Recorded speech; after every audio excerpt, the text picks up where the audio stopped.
How vlogging helped me to land a job as a virtual assistant? Well, this is Ate Joy, your Ate Joy of Felix Street Crypto YouTube channel, a mom, a virtual assistant, and also a content creator for almost 5 years. Yes, I've been vlogging for almost 5 years, and I'm living here in the mountains, living my city life, and I would like to share to you my how I started vlogging even without a college degree, and helped me find online work while taking care of my children. And if you're a parent uh, or just someone to trying to find ways to earn online, well, I hope that my story will give you a little hope and encouragement. And let's start. So, way back before 2020, I got just delivered my third baby, our youngest. Now she is 5 years old. It was January 2020 when I decided to start vlogging, to create my own YouTube channel about free earning websites, because I before it uso pa na sa una, so magbinisaya ko ha, sorry guys.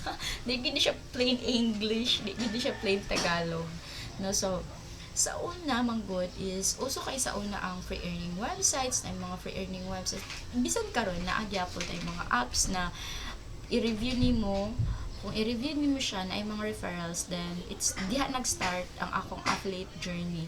So diha naka-learn ko unsaon pag-earn online, so nakaka-income ko. So for the purpose nga ang akong desire na gusto nako matabangan akong bana, kay that time kuan gyud mi kanang baon gyud mi ka ato sa utang, kay tungod nagkuyo mi nga nag-abang sa balay, or which is nag-rent mi og balay akong kids. Nag-rent mi og balay that time, so I need to help my husband financially, even nga bag-o pa ko nanganak through cesarean. So it was January na nanganak ko is November 20, 2019. So by January, mga 2 months pa lang after sang pagpanganak. So, gusto na ko, medyo na bored lang siguro yung ko ata din. Siyempre, mas stressful ka about saan mo financially pagtabang sa imong husband, even nga ma-provide man gihapon sa akong husband tanan ang needs namo sa family. But naagi ka na kuan sa mong huna-huna sa mong kami nga mag-asawa na gyud mi long gusto mo makasave, gusto mo makatigom, dili man mi makatigom kay paycheck to paycheck ra gyud ang among income. So mo to nga nag-start ko og vlogging, nag-start ko review websites about cryptocurrency. Mao ning napangalan ni nga channel Felix J Crypto. So mo na siya napangalan siya Felix J Crypto. So mo na siya nga ang akong bana is na siya decent income monthly na siya. No, it's not monthly, it's bi-weekly. So every 15 days gisweldo siya. So igo ra gid pud siya kanakuan, igo ra gid pud siya pambayad sa rent, dayon pambayad sa loans. Mo na siya, no, kay syempre nanganak ko sa akong youngest is cesarean. Actually cesarean ko sa tulo ka buk na ko nga anak. So mo to siya nga ngita di ko pamagi.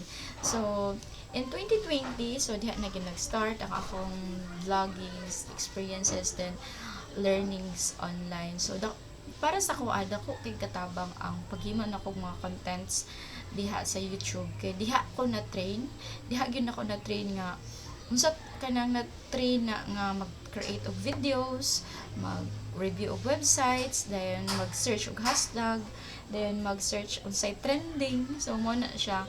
So keywords diha ko na train gyud nga bisan tuod nga wala pa ko na eskwelahan online. So mo to nga ang natun-an nako sa YouTube, akong gi-apply sa akong YouTube channel. So until nga kanang sa akong pag-vlog, dili man siya kanang nakuan ko. Actually, it's way back 2022 pa na monetize akong channel. It was 2 years pag yun siya. Ay siya na monetize. So, So sa akong early vlogs pa lang, dili gid siya earn gyud nga dako gid kag income gyud sa vlogging then. Pero isa ra gid sa akong nakuan gyud na learn dito is I keep on creating content and stay consistent. So mao to akong na-learn nga sa pag-vlog dili lang di ay siya kanang dapat kanang kuan lang ka kanang kung unsay kung ganahan ka karon dapat kana tawag ani dapat dili dai tempo-tempo lang dai ang paghimo vlog. Dapat naka-schedule siya. Diha na ko natun-an pod ang social media management, content creation. So diha na ko nakuan nga magga-target ko og videos nga ma-upload everyday for 3 to 5 videos nga akong mag-vlog. Then diha na ko na kuan nga the more nga consistent ka, the more ka nga mapansin sa algorithm sa YouTube, then especially on Facebook. So pero mas naka-focus ko sa YouTube kay diha man gyud ang mas nakita na ko nga opportunity dako pod og income. So until 2022 September 22 nay nakipag-collab sa ko ang Decent Biometric Wallet. So mao ni siya ang Decent Biometric Wallet until karon nakapagyapon sa ko So ako sa ni kinani sulod kwarta.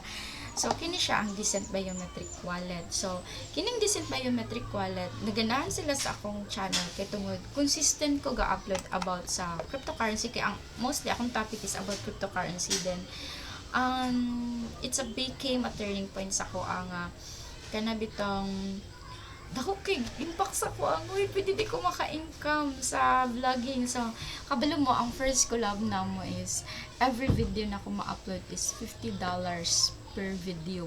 Yes, then every week lang siya, isa lang ka video every week. So bali mag-promote ko sa kanang sa ilahang product through my vlog. So i-insert lang na ako yung vlog kaning Decent Biometric Wallet sa akong vlog. Then ano to naana ko $50. So $50, it was my first time na maka-receive og sweldo gikan sa then ang kuan pa gyud ani ang marketing nila is naa sila gid sa Korea. Nagsa sila og products ako. That was the time na hospital akong anak nga na-receive na ako ni siya then na-receive na ko ang first salary then nakaanak ko nga naagi din income sa vlogging na ay income basta tinud-an ay o kanang tawag ani walay kanang kuan bitaw kanang ano lang educational ang imuhang tirada kay ngano dili man gud siya mawala. Diha pa nako na learn nga kanang dapat jud ay ang mga videos nga imong i-upload is quality siya na siya quality dayon isa pa kanang dili dapat gid ka mag-base sa kanang unsay trend mo na imong i-upload na mawala ra man gud siya kadugayan. But if you have uploaded videos na green videos bisag karon ginatan-aw pagyapon sa akong mga viewers then naagi pa yung research. So especially those people na curious about cryptocurrency. So actually dili ko expert sa cryptocurrency, I'm just also a learner. So until na nahimo na ko siyang portfolio, nahimo na ko siyang bali mo portfolio na ko online ang Felix G Crypto YouTube channel. So mo to dito na ko gina-showcase akong skills, akong discipline and consistency. Then mo na siya na nga that collaboration na naka-earn ko for nag-start ko September, October, November, December, January, February, March, April. Then April diha na stop. 8 months ko na nag-work. So naka-earn ko og tag $200 per month. So dako na kana siyang income sa kuha. So mo pud toy nakakuan pa nakatabang sa mga gusto ni mag-start og new beginning sa among kinabuhi. Then mo na to then September naka-transfer naman mi dinhi. So naka-build up mi og kanang balay, naka-loan akong husband, then naka-loan siya, naka-loan siya then ginan din ako mga pang why not magkuan ko sa virtual assistant. Then dito nag-start dayon December na-meet na ko si Allison. Yes, Allison.com is one of the websites that I've been studying for a while now. diha gyud ko nag-start og study sa virtual assistant. Then nagkuan po ko og laing mga websites, websites like Coursera, mga free websites, until nga gihatagan na pud ko og kanang tawag ani, basta it's a long story, tagaan kong scholarship sa DTI nga mag-study og mga other na pod nga mga possible nga mga skills online. So nakarawat kog scholarship, but it was before, it was 2024, no, lately lang, karon last year lang yun. But nag-start kog study sa mga courses about virtual assistant is Allison.com.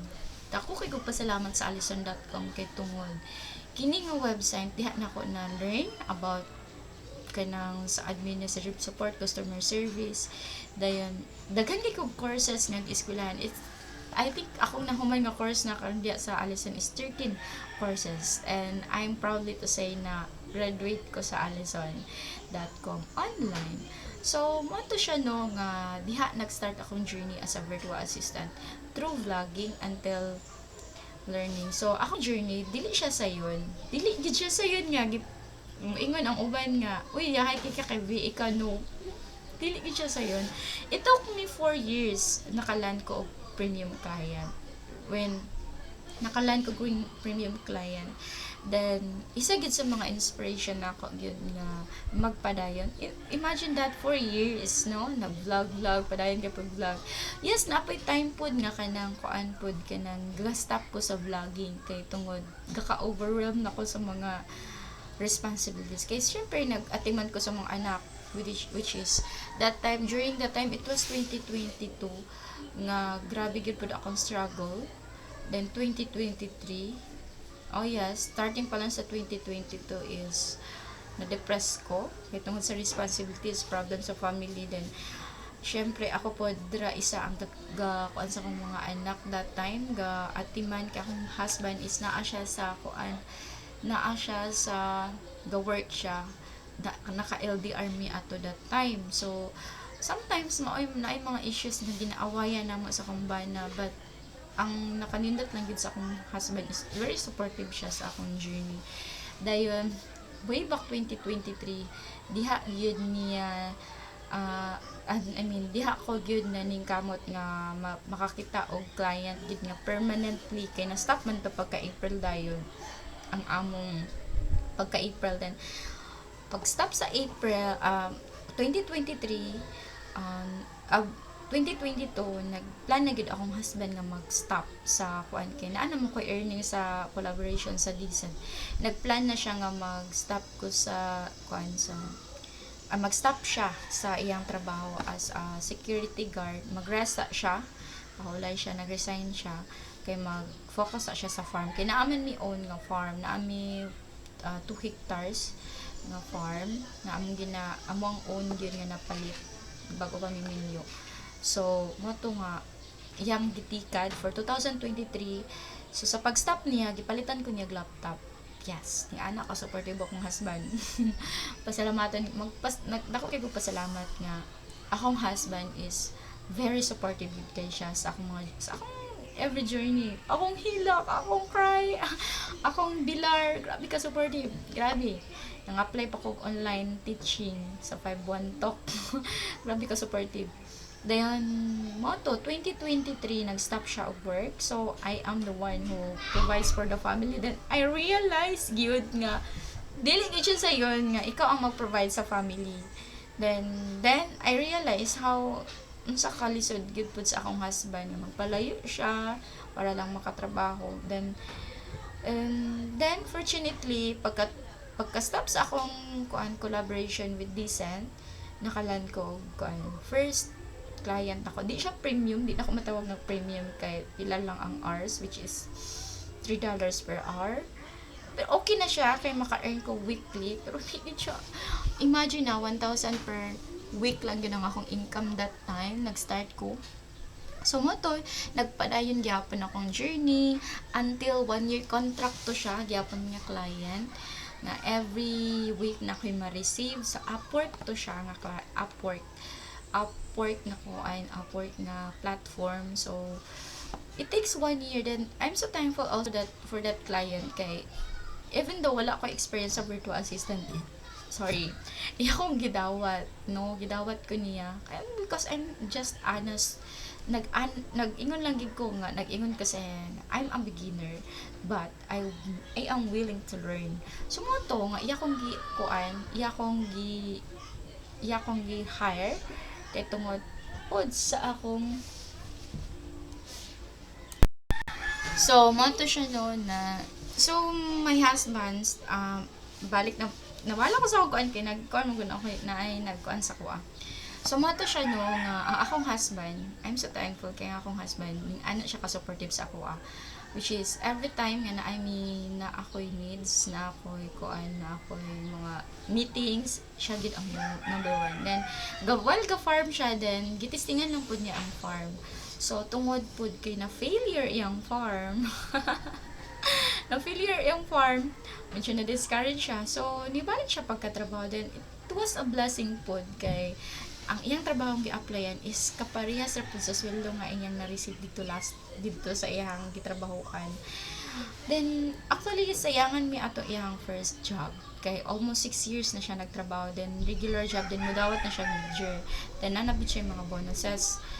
Then but kay tungod kay gusto pud niya nga kanabitang maka-assist sa kuha, makatabang sa kuha, bisag dili magyud full time nga makatabang siya at least sa panimalay, labi na sa mga mga labuhonon kay labi na daghan na biag kay ni, labi na sa mga labuhonon siya na gyud ang atiman ana until na gyud nga pagka 2023 na stop siya, then ako nakalana po kong job 2024 ni balik siya og kanang pagka virtual assistant, no, security guard, no, nibalik siya, then sa DepEd na siya nagtrabaho. So I'm so thankful nga duha na mi ang ga-income and I travel. Then isa sa among dream before na mag-asawa gyud is one of our goals is makabalay gyud.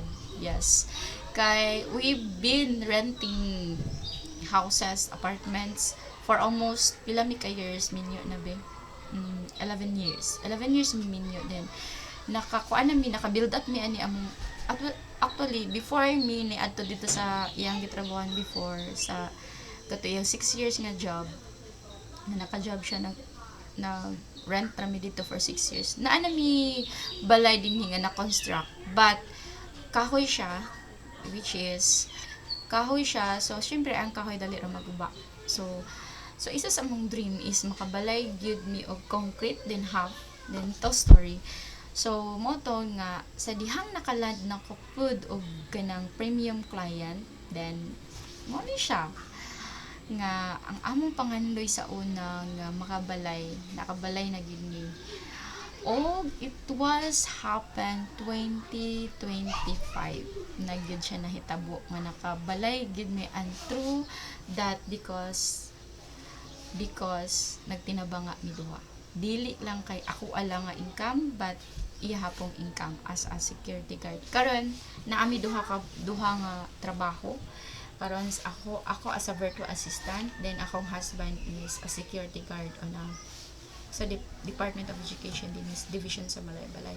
And I'm so happy nga kami duha na anami mga income while naapod mi mga farm nga hinahinay na po namong gina-build up ang among goat farming. So sa una, which is na-realize ginamuon sa gid ka importante ang big role gid nga naagid sa among big role gid nga na kuan gid sa mga, was the biggest role nga naagid sa mga is ang among pagtuwa sa Seventh Day Adventist. No, it's not kuan gid no kaya as a 70 at dili na ako ni siya ginakuan nga gina-promote ng mga Adventist, no. I'm just sharing this because having faith in God has a big important role sa atong journey, sa atong success. Kay dili ta may mong success kung wala tay pagtuo diha sa Ginoo.